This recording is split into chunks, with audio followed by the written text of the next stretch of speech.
मारण की औषधि सतगुरु देत बताए। मन को मारने की औषधि वो गुरु हमको बता के देता है। तन को मारने का तो विष कोई भी दे देगा आपको कि चलो जाए दुनिया से ख़त्म होए, लेकिन मन को मारने की औषधि है। देखो, विष नहीं कहा जाता उसको, नुकसान नहीं है, क्योंकि मन को तो हमें अमन करना ही है। जैसे बीमारी आती है तो बीमारी को दूर करना है, तो उसके लिए दवाई खाते हैं। तो कोई बीमारी के ऊपर हम पाप थोड़ी करते हैं, या बीमारी के ऊपर दया भी नहीं करते हैं। पाप थोड़ी करते हैं कि बीमारी को क्यों दूर कर दिया, या मक्खी मच्छर या और कीट पतंग जो होते हैं जो आपको नुकसान पहुंचाते हैं, तो उनको अगर आप समाप्त करते हो तो कोई पाप थोड़ी होता है, क्योंकि वो तो आपने अपने बचाव के लिए किया। तो जो दवाई हम खा रहे हैं वो अंदर जो हमारे बीमारी के जर्म्स हैं, कीटाणु हैं बीमारी के, उनको मारेगी वो दवाई। तो वो हमारे लिए औषधि बन जाती है। भले वो अंदर के कीटाणुओं को मार रही है, लेकिन हमारे लिए औषधि हो गई ना। तो ऐसे ही ज्ञान के वचन हमारे मन को मार रहे हैं, लेकिन वो हमारे लिए औषधि हैं, क्योंकि मन का जीवित रहना हमारी मृत्यु है, और मन का मर जाना हमारा जीवन है। मन का जीवित रहना मृत्यु इसलिए है कि आप बार बार जन्म मरण के चक्कर में आते जाओगे। मन के जीवित रहने से मन आपको दसों दिशाओं में भटकाता है। रोज़ रोज़ ये बात देखो चलती है, बताई जाती है कि मन को स्थिर करो, और मन जहाँ जहाँ भी जाए वहाँ से खींच के अपने स्वरूप में लगाओ। यही तो अभ्यास करना है। मन तो पास्ट में, फ्यूचर में, प्रेजेंट में, कहाँ कहाँ मन भटकेगा, दोस्त में, दुश्मन में, सुख में, दुख में, न जाने मन कहाँ कहाँ जाएगा। लेकिन हमें अपने मन को सब तरफ से हटा के एक भगवान में लगाना है। तो ये मन को स्थिर करने के लिए बोला जाता है कि मन को मारना। मन तो ज्योत स्वरूप है, परमात्मा का ही है, रूप है। अंत तो किसी भी चीज़ का नहीं होता। शरीर का भी 5 तत्वों का केवल अलगाव होता है, अंत तो शरीर का भी नहीं होता। वो नाम वो रूप बदल जाता है, लेकिन 5 तत्व तो इस सृष्टि में हैं, जिन तत्वों से मिलके वो बना। ऐसी मन मर जाता है, जीव भाव वाला भाव खत्म हो जाता है, लेकिन मन तो रहता है। अब वो मन ज्ञान स्वरूप होके रहता है, अब वो मन ज्योत स्वरूप होके रहता है, मन भगवान का रूप होके रहता है, क्योंकि है तो सब कुछ भगवान ही तो बना है सब कुछ, हर जगह भगवान ही भगवान है। तो मन को मारने की औषधि है जो ज्ञान के वचन है, ये मेडिसिन है, जिससे जो मन तुम्हारा तुमको तंग करता था वो मन फिर अब तंग नहीं करेगा। कभी कोई कारण बन जाता है, आप सुख नहीं महसूस करते हो, खुशियाँ महसूस नहीं करते हो, तो कारण कोई भी बाहर से परिस्थिति क्या बना, लेकिन आपको सुख ना महसूस हो, खुशी का अनुभव न करो, ये तो मन ही बताता है ना। ये ऐसा ऐसा हो गया तो तुम्हें तो मुस्कुराने का, खुश होने का अधिकार ही नहीं। तुम कैसे त्यौहार मना सकते हो, तुम कैसे ये कर सकते हो। तो ये मन है जो हमको परेशान करता है, तंग करता है। तो इस मन से छुटकारा पाना ज्ञान के वचनों से संभव हो पाता है। ये गुरु ही बताता है, और कोई नहीं बताएगा। ऐसी औषधि लो जिससे तुम्हारा मन तुमको तंग करना समाप्त कर दे। तो जैसे है तैसे नहीं है, किसी का होना या ना होना आपके लिए मायने नहीं रखता, अगर आप उससे बेवास्ते हो जाते हो तो बेवास्ते होकर ज्ञानी जीता है, तन से भी, मन से भी, सारी सृष्टि से। लेकिन सबको भगवान जान के, सबको अपना आप समझ के, सबके लिए यूज़फुल होके रहता है, सबसे सुख लेता भी है और सबको सुख वो देता भी है। तो मन मारण की औषधि सतगुरु देत बताए, वो बता देते हैं गुरु। रास्ते में जिज्ञासु की हालत तरह तरह की होती है, पर गुरु का संग हमेशा करने से हर बात ठीक ठीक होती जाती है। जब ज्ञान के रास्ते में आप चलते हो, आए सत्संग में, जगत से आए हैं, अभी तक जगत ही हमारी मंजिल थी, लेकिन अब ईश्वर हमारी मंजिल बन जाते हैं, तो लगता है कि अभी हम अपनी मंजिल पे पहुँचे नहीं, अभी रास्ते में हैं। जब तक आपका ज्ञान पक्का नहीं होता तब तक आप ये कहते हो कि हम ना अभी रास्ते में हैं। तो रास्ते में हो मंजिल तक नहीं पहुँचे, अभी आत्मिक निश्चय सदा सदा के लिए नहीं हुआ, कभी अपने को देह, कभी अपने को आत्मा समझते हो, तो जब तक आप अभी पूर्ण निश्चय नहीं कर पाते हो, तब तक आप देखो आपके सामने तरह तरह की परिस्थितियाँ आती हैं, तरह तरह की बातें आती हैं। कभी आपको अच्छा लगता है, कभी आपका मन परेशान हो जाता है, कभी कैसे, कभी कैसे। बहुत तरह के अनुभव मिलते हैं। ज्ञान में जब आओ, इस रास्ते पे चलो, तो आप देखोगे आपको बहुत तरह के अनुभव मिलते हैं, और वो सारे के सारे अनुभव हमारे लिए आगे शिक्षा का शास्त्र बन जाते हैं। अपने स्वयं के अनुभव वो हमको आगे बहुत बड़ी शिक्षा देते हैं हमेशा के लिए।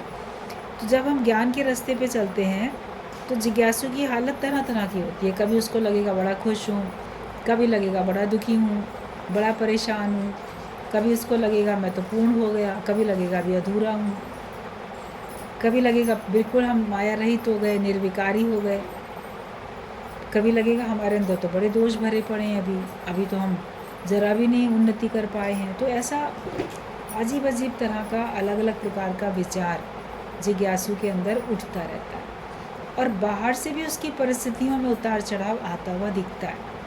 होता सब प्रारब्ध के अनुसार है, लेकिन फिर भी हमको अनुभव दिलाने के लिए बाहर से भी परिस्थितियों में उतार चढ़ाव आता है। कभी सब लोग आपको बहुत सुख देते थे, परिवार के लोग, फिर आप देखोगे हम सत्संग में जाने लगे तो शायद हमको इग्नोर करते हैं, हमको उतना ध्यान नहीं देते, या कटाक्ष करते हैं, या जानबूझ के हमको सताते हैं, परीक्षा लेते हैं वो। तो कभी बाहर की परिस्थिति भी कैसी हो जाती है, अच्छी थी तो ख़राब हो जाती है। फिर आप कभी देखो कि ख़राब परिस्थिति थी तो वो अच्छी भी हो जाती है।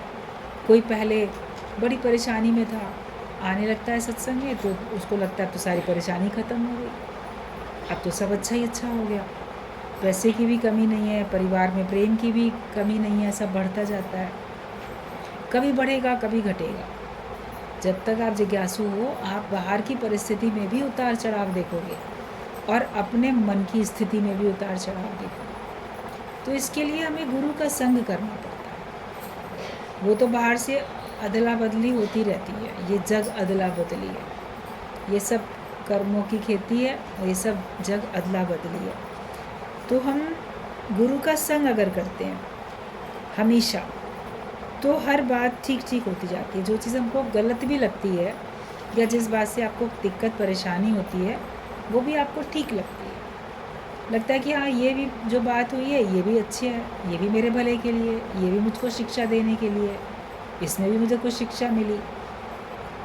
और आपका स्वभाव भी ऐसा बन जाता है कि आप कैसी भारी से भारी कष्ट में, जैसे कि चलायमान नहीं होता है, मन स्थिर रहता है, और बाहर की परिस्थितियों में भी आप उसको भी बड़े आसानी से हल्का करके ले लेते हो।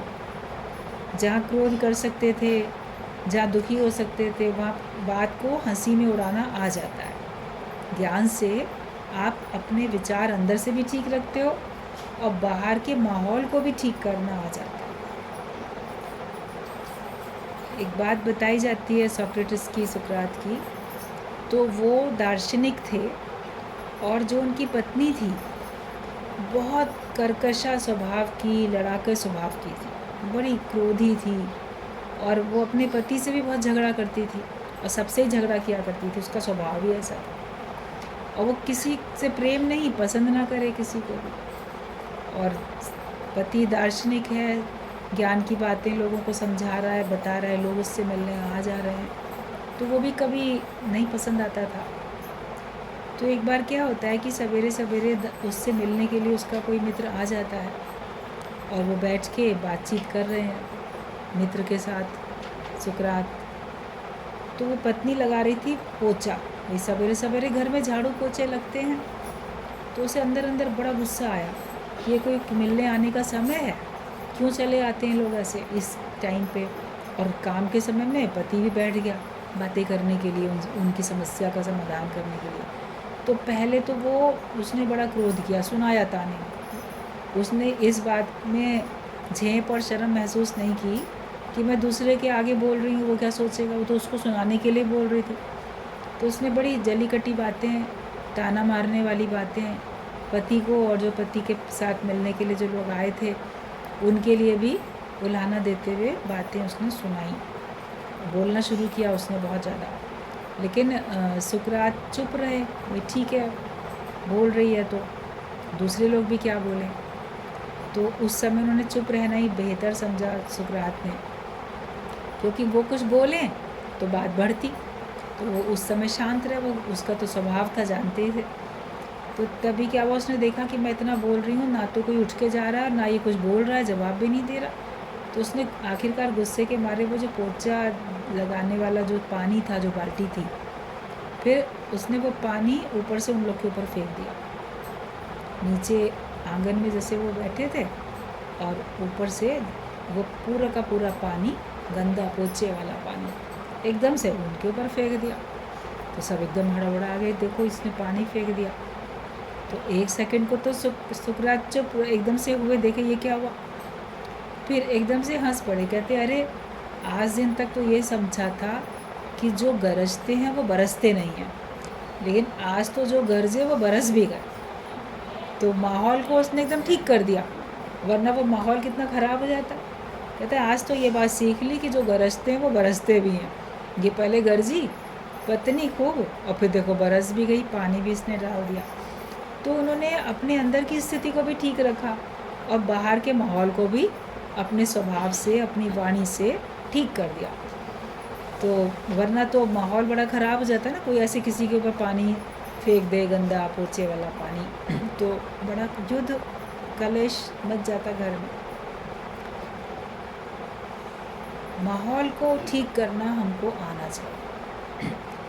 जैसा भी परिस्थितियों का, बाहर का जो भी आपको रंग ढंग दिखता है, उसमें अपने मन को ऐसे विचार दे दो कि जिससे उससे भी मैंने कुछ सीख लिया। जैसे उन्होंने बोल दिया ना कि हमने आज ये भी सीख लिया कि जो गरजते हैं वो बरसते भी हैं। ऐसा नहीं है केवल गरजेंगे बरसेंगे नहीं। तो हम दुख से, सुख से, अच्छी बुरी हर प्रकार की परिस्थिति से शिक्षा लेते चले जाएं, और अपने आप को कभी भी हम अपने विचारों से तंग तो नहीं करें। दूसरा आपको तंग करता है, आप तो अपने विचारों से अपने को तंग नहीं करो।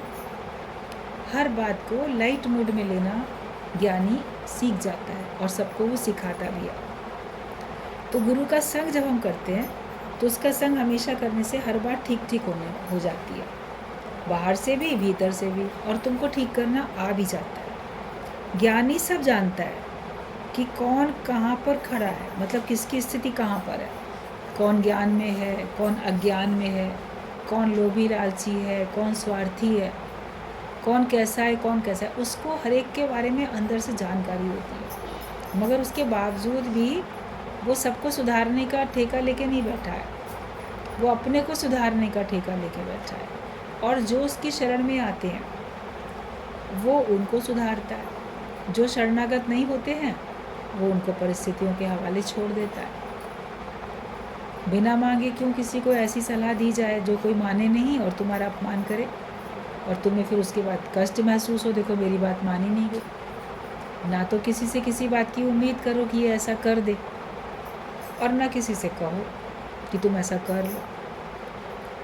भगवान कृष्ण ने भी अर्जुन को ज्ञान तब दिया जब उसने ज्ञान मांगा, जब उसने अपने दुख को दूर करने का उपाय पूछा, तब उसको बताया।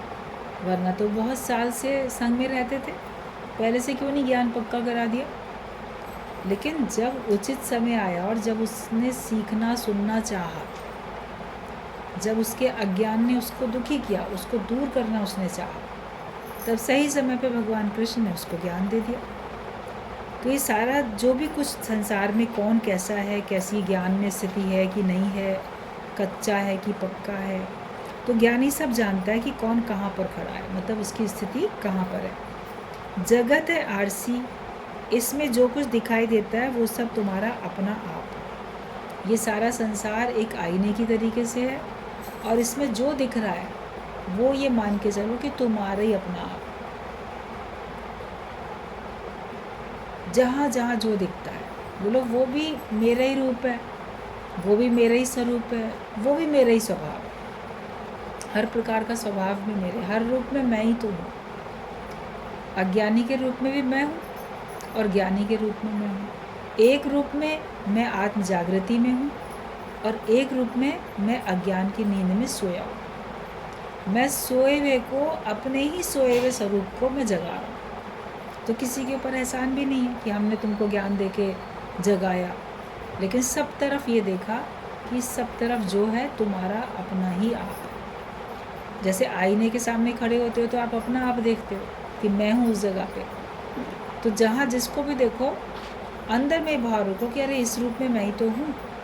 तो जब आप ये पक्का कर लोगे कि इस रूप में मैं ही हूँ, तो फिर आप देखोगे आपके सारे दुख दर्द खत्म, उलझन समस्याएं सब खत्म। दूसरा है इसलिए हमको तकलीफ़ है, लेकिन वहाँ भी मैं ही हूँ। ये विचार कर लेने से आपके अंदर में हमेशा के लिए स्थिरता आ जाती है, मन स्थिर हो जाता है। तो ये जगत को एक आईना समझो, और इसमें जो कुछ दिखाई देता है वो सब तुम्हारा अपना आप है। फिर तुम्हारे कोई कर्म बनेंगे नहीं। अपने कर्म को काटो, पर नया कर्म नहीं बना। दूसरा देखने से नए कर्म बनते हैं, अच्छे या बुरे। ये किसी को देखोगे या तो अच्छा करके देखोगे या बुरा करके देखोगे। ये बहुत अच्छा है या ये तो बड़ा खराब है। तो आपने सत्कर्म या बदकर्म ही तो बनाया। तो इस जन्म में आए हो तो अपने कर्म काटने के लिए आए। कुछ भी ना मन से कर्म बनाओ, ना वाणी से और ना तन से। दूसरा देखना ही खत्म करो। कहा जाता है कि अदर इज हेल, द्वैत ही नरक है, दूसरा ही नरक है। द्वैत में जाना, दूसरा देखना, यही नरक है। हर एक व्यक्ति सोचता है कि मैं बड़ा खुश बैठा हूँ तो मैं स्वर्ग में बैठा हूँ। स्वर्ग में बैठा है, मगर अंदर मन में नरक है अगर वो दूसरा देख के ईर्ष्या करता है, द्वेष करता है, क्रोध करता है, लोभ लालच करता है, कामना के अधीन होके व्याकुल होता है मेरी कामना कब पूरी होगी। तो बाहर से तो स्वर्ग में दिखता है, महल जैसे घर में रहता हुआ, अच्छा धन दौलत सब उसके पास है, मगर अंदर से मन में से तो वो नरक में बैठा है। ख्यालों से ही तो उसने अपना नरक बनाया, और वो द्वैत के कारण बनाया, दूजा भाव रखने के कारण बनाया। लेकिन जब अद्वैत में हमारी स्थिति बनती है तो फिर हम सच्ची तरह से स्वर्ग में आ जाते हैं, नरक से हमारा छुटकारा हो जाता है, दूजा भाव खत्म होता जाए। एक ये अभ्यास अगर हम कर लें कि सब तरफ मेरा अपना हक है या सब तरफ भगवान है, उसके अतिरिक्त और कुछ है ही नहीं। आप देखोगे आप नरक जैसे दुख से बच जाओ, जीते जी आप नरक जैसे दुख से बच जाओ। वरना ये द्वैत हमको हर समय मन को एक बिना देखी आग में जलाता रहता है। बिना आग जले संसार बोला गया। जो आँखों से दिखती नहीं है आग, मगर फिर भी अग्नि में हर व्यक्ति जल रहा है, जैसे उसका खून जल रहा है, उसका दिल जल रहा है, उसको अंदर अंदर परेशानी हो रही है। कोई दृश्य देखता है, कोई शब्द सुनता है, कोई विचार करता है, किसी व्यक्ति को देखता है तो तन बदन में आग लगती है, तो हमें आग लग गई। तो ऐसे बिना आग के क्यों जल रहे? दूसरा देखते हैं तभी तो जल रहे हैं। अपना आप देखो तो आपको बड़ी शांति मिल जाएगी। तो अपने कर्म काटो पर नया नहीं बनाओ। दूसरा देखने से ही तुम्हारे नए कर्म बनते हैं। सबको एक ही दृष्टि से देखो, आत्मदृष्टि से देखो। हर एक को एक दृष्टि से देखें कि सब तरफ एक ही एक, द्वैत नहीं है। भगवान ने हमको आँखें दो दी हैं, लेकिन एट ए टाइम ये एक ही चीज़ तो देखती हैं। आप दो होने पर भी एक ही चीज़ तो एक समय में देखते हो, एक ही काम तो एक समय में कर सकते हो। या तो आप कोई पिक्चर देख लोगे या आप पढ़ाई कर लोगे। आप सोचो एक आँख से पिक्चर देखता रहूँ, एक आँख से किताब पढ़ता रहूँ, तो दो काम नहीं हो सकते ना। दो आँखें हैं, मगर आँखें एट ए टाइम एक ही काम तो करेंगी ना। या तो आप किताब पढ़ोगे या आप पिक्चर देखोगे। तो द्वैत होते हुए भी एक काम। बाहर से सारा संसार अनेक रूप धारण किए हुए, एक ही अनेक हो गया, द्वैत दिख रहा है। मगर द्वैत दिखते हुए भी हमारा काम तो एक हो ना, तत्व को देखने का, भगवान को देखने का काम तो एक ही हो। अलग अलग व्यवहार भी चाहे होता हुआ दिखता है। घर में बूढ़े हैं, बच्चे हैं, जवान हैं, रिश्तेदार हैं, घर के लोग हैं, बाहर के लोग हैं, सर्वेंट हैं, बहुत लोग हैं मान लो घर में। सबके साथ व्यवहार अलग अलग होता हुआ दिखता है। जिसको जैसी आवश्यकता है वैसे छोटे बच्चों का अलग प्रकार से ख्याल रखा जाता है। उनके रख रखाव का उनको ज़्यादा ध्यान देना पड़ता है, ज़्यादा समय देना पड़ता है, खाने पीने का ध्यान रखना पड़ता है। बड़े बच्चों का उतना नहीं रखना पड़ता है जितना नन्हे छोटे बच्चे का रखा जाएगा। ऐसे ही जवान लोगों का उतना नहीं, उनको अलग तरह से ध्यान रखना पड़ता है। गलत संगत में ना चले जाएं, ऐसा ना हो जाए, नुकसान ना कर बैठें, अलग प्रकार से ध्यान देना पड़ता है। एक ही तरह से ध्यान सबको थोड़ी देते हैं। घर में ओल्ड लोग हैं, उनको अलग प्रकार से ध्यान देना पड़ता है, उनकी बड़ी संभाल करनी पड़ती है। जैसे छोटे बच्चों की संभाल होती है, वो कितने नाजुक होते हैं, ऐसे ही जब उम्र बड़ी हो जाती है तो अपने घर के बड़े बुज़ुर्गों को भी ऐसे ही समझो जैसे वो घर के छोटे बच्चे हैं। तो उनका भी रख रखाव और उनका खाना पीने का उस प्रकार से बाहर से भी ख्याल रखना पड़ता है, रखना चाहिए। और साथ साथ उनके मन का भी ख्याल रखना पड़ता है। उनके तन का भी ख्याल रखो तो उनके मन का भी ख्याल रखो। मन मायूस ना होने पाए, मन में अकेलापन ना आने पाए, मन में दुख उदासी ना आने पाए। उनको भी समय चाहिए होता है। आप सोचोगे इनको क्या समय दें, मगर थोड़ा सा समय आपको अगर देते हो उनके बीच में, उनके मन का हालचाल पूछने के लिए, कुछ ज़रूरत है, कुछ बात है, या और कुछ भी इधर उधर की बात करने के लिए, तो फिर आप देखो आप उनके मन को भी जैसे प्रसन्नता दे देते। तो उनके भी मन का और तन का हमें दोनों चीज़ों का ख्याल रखना है, धन का भी ख्याल रखना है। हाथ में हो उनके पास भी कुछ पैसा, भले सारे खर्चे आप ही करते हो, भाई वो लोग तो बड़े बुजुर्ग हैं, कहीं आते जाते नहीं हैं, आप ही उनको ले जाते हो कहीं, लेकिन उसके बावजूद भी बोलो नहीं थोड़ा अपने पास तुम रखे रहो। कभी किसी को देने का मन पड़ेगा तो उसी समय आवाज़ दे के तो नहीं बुलाओगे ना, बेटा ज़रा मुझे ये देना, मैं इसको देना चाहता हूँ, बहू ज़रा ये दे दो, ये मैं देना चाहता हूँ, ऐसे नहीं। लेकिन अपने पास थोड़ा कुछ उनके पास में भी धन भी रहना चाहिए, ताकि कभी किसी मौके पे वो तुमको भी दे सकते हैं। तुम्हारा जन्मदिन है, कुछ और कारण है, लाओ चलो आशीर्वाद के तौर पे हमने कुछ दिया। तुम सोचोगे हम ही ने तो इनको दिया है ना रखने के लिए, मगर फिर भी वो तुम्हें देते हैं, तो ये उनका आशीर्वाद होता है। और ये नहीं सोचो कि हमने दिया, पहले तो उन्होंने ही दिया ना सब कुछ। तुमको जन्म दिया, तुमको जीवन दिया, तुम्हारा को सब कुछ दिया, घर परिवार नाम अपनी संपत्ति सब कुछ दिया, तो फिर उनका क्यों नहीं ख्याल रखेंगे। तो सबका हमें बड़ी संभाल करने की ज़रूरत पड़ती है। बाहर से अलग अलग देखने में आता है तरीका, मगर अंदर से ये भाव हो कि इस रूप में भगवान है, मैं इसकी संभाल करूँ। हर जैसे भगवान का पूजा करने का ढंग अलग अलग होता है। आप ही लोग बताते रहते हो, फलाने की पूजा करने में तुलसी के पत्ते चढ़ाए जाएंगे, फलाने की पूजा करने में नहीं चढ़ाए जाएंगे, फलाने में ये वाला फूल चढ़ाया जाएगा, फलाने में ये फूल चढ़ेगा। आप ही लोग बताते रहते हो। कहीं लाल फूल अर्पण करे जाएंगे तो कहीं पीले फूल अर्पण करेंगे, कहीं कुछ कहीं कुछ, मगर भाव तो ये वही है ना कि भगवान है। बाहर से अलग अलग प्रकार का भोग प्रसाद लगा चढ़ाते हुए, चाहे आपने बेलपत्र और धतूरा ही चढ़ाया, शंकर भगवान को जल चढ़ाया, या कहीं और आपने मेवा मिष्ठान 36 प्रकार के व्यंजन चढ़ाए, भोग लगाए, लेकिन अंदर तो भाव होता है ना भगवान है। तो ऐसे ही सब तरफ से अलग अलग व्यवहार करते हुए भी अंदर में ये भाव हो कि भगवान। आप देखोगे आपको सब तरफ से प्यार मिलेगा, सबका जड़ चेतन हर एक का आशीर्वाद मिलेगा। आपके वजह से अगर कोई खुश हो जाता है तो उसके हृदय से आपके लिए आशीर्वाद ही निकलता है।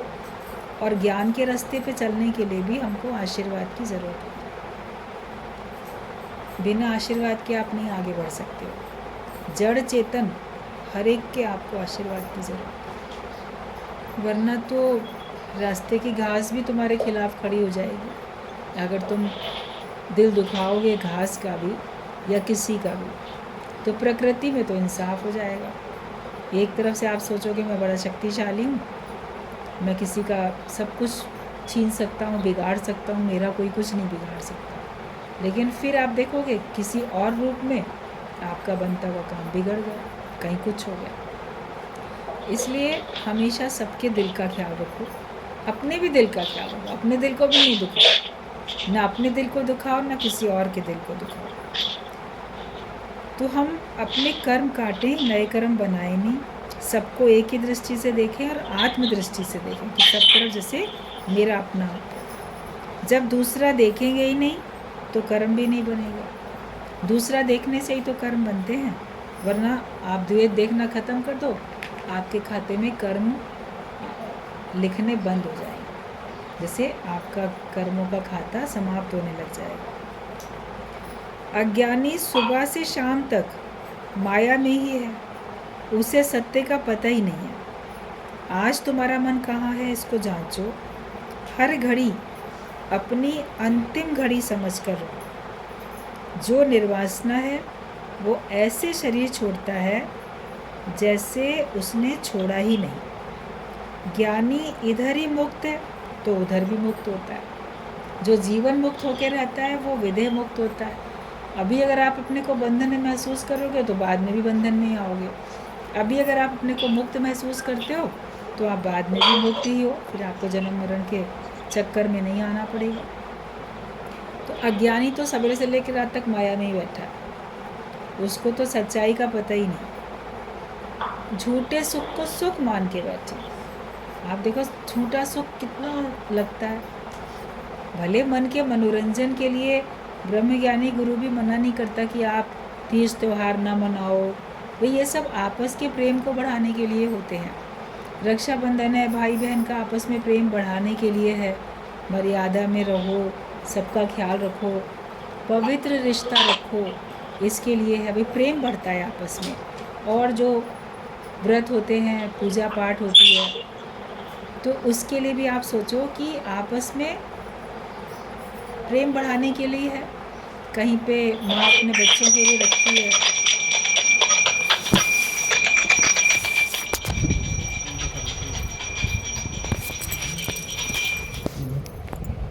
पहले से क्यों नहीं आप लोग ख्याल रखते हो कितना